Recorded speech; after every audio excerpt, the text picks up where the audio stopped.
The history of money. For thousands of years, people have worked, traded, saved, and fought over one simple idea: money. Today, we use it every single day. We swipe cards, tap our phones, transfer funds with a few clicks, and rarely stop to think about what money really is. Yet behind every dollar, every euro, every yen, and every digital payment lies a fascinating story that has shaped civilizations, built empires, and transformed the modern world. Understanding money isn't just about economics. It's about understanding power, opportunity, and the invisible system that influences nearly every decision we make. Long before paper bills and digital banking, human societies relied on barter. If someone raised sheep and another person grew wheat, they could trade directly. On the surface, this seemed simple enough. But barter had a major flaw. Both people needed to want exactly what the other offered at the same time. Imagine owning chickens but needing shoes. Unless the shoemaker happened to want chickens, no trade could happen. This inefficiency slowed commerce and limited economic growth. Over time, different societies began using objects that everyone considered valuable: salt, shells, beads, livestock, tea, and even large stones served as forms of money in different parts of the world. These items had value because communities agreed they did. Eventually, precious metals became the preferred choice. Gold and silver possessed qualities that made them ideal. They were durable, portable, divisible, and difficult to counterfeit. Most importantly, they were scarce. Since they couldn't simply be created out of thin air, they naturally retained value over long periods.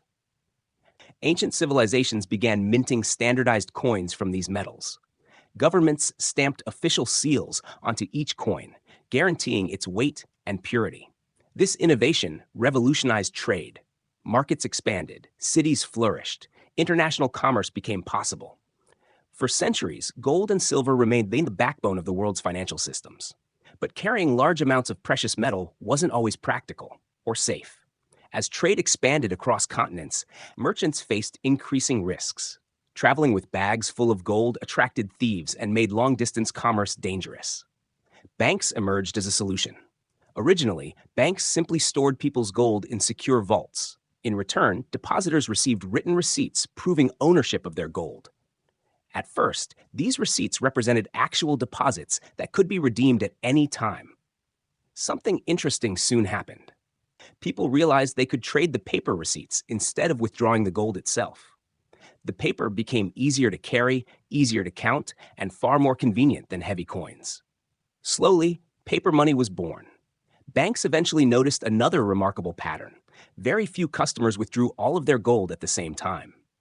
That observation changed finance forever. Banks began lending part of the gold stored in their vaults, while still promising depositors they could access their funds whenever they wished. This practice dramatically increased the amount of money circulating in the economy.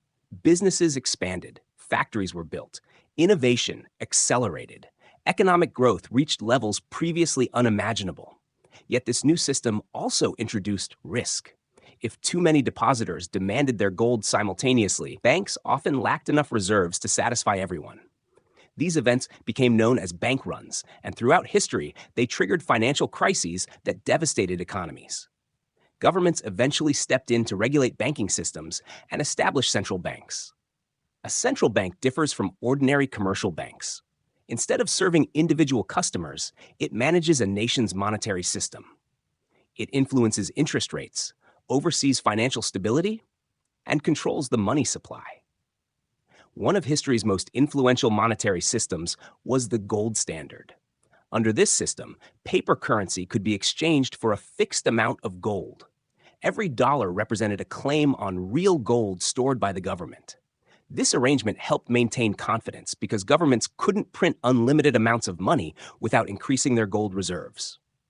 For decades, the gold standard promoted stability in international trade. However, the world changed dramatically during the 20th century. Wars became more expensive. Governments needed enormous amounts of funding. Economic crises demanded greater flexibility. Maintaining strict gold reserves became increasingly difficult. In 1971, a historic decision reshaped the global financial system. The United States officially ended the direct convertibility of the U.S. dollar into gold for foreign governments. This marked the effective end of the international gold standard. Since then, most major currencies have become fiat money. Fiat money has value not because it is backed by gold or silver, but because governments declare it legal tender, and people trust that others will continue accepting it. Trust became the foundation of modern money. When you accept a paycheck, you're trusting your employer. When a store accepts your debit card, it trusts the banking system. When investors buy government bonds, they trust that governments will repay their debts. The global economy runs largely on confidence. Modern central banks now possess powerful tools to influence economies. They can lower interest rates to encourage borrowing and spending. They can raise rates to slow inflation. They can inject liquidity during financial crises, or they can reduce the money supply to stabilize prices. These decisions affect mortgages, car loans, business investments, stock markets, employment, and even the price of groceries. Many people never realize how closely their daily lives are connected to these policies. Then came another revolution. The internet transformed finance once again. Online banking eliminated the need to visit physical branches. Mobile apps allowed people to send money instantly. Digital wallets replaced cash for millions of consumers. Financial technology companies introduced services that once required traditional banks. Today, money moves across the globe in seconds. A payment made in one country can arrive almost instantly in another. The speed of modern finance would have seemed impossible just a few decades ago. At the same time, entirely new forms of money emerged. Cryptocurrencies introduced decentralized digital assets that operate independently of central banks. Whether they become dominant or remain a niche investment, they have already changed how people think about money itself. Artificial intelligence is now beginning another transformation. AI can detect fraud in milliseconds, personalize financial advice, automate investments, and improve risk management for banks and businesses. The future of finance is becoming increasingly digital, automated, and interconnected. Yet despite all these technological advances, one fundamental truth has never changed. Money itself is only a tool. It can build businesses, it can create opportunities, it can provide security for families.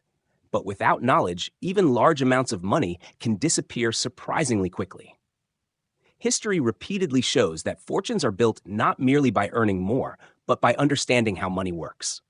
The people who master financial principles tend to recognize opportunities long before everyone else. Those who ignore them often spend years working hard without ever achieving true financial freedom. The story of money is far from over. In fact, the next chapters of this documentary may help shape your own financial future.